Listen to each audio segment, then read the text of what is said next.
మనిషిగా పుట్టడం గొప్ప కాదు, మనిషిగా పుట్టడం గొప్ప కాదు, మంచికి మారుపేరుగా బతకడం గొప్ప.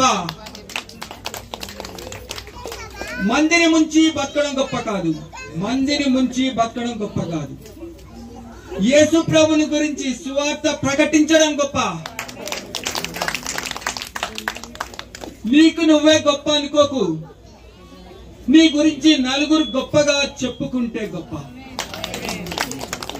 ఆ యేసు ప్రభు నీ హృదయంలో పుట్టినప్పుడే నిజమైన Christmas. I wish you all a happy Christmas and a happy New Year of 2025.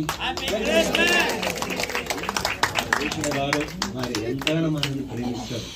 గట్టిగా చేపట్లు కొట్టి ఎంత మంచి నేను ఒక కవి రాసి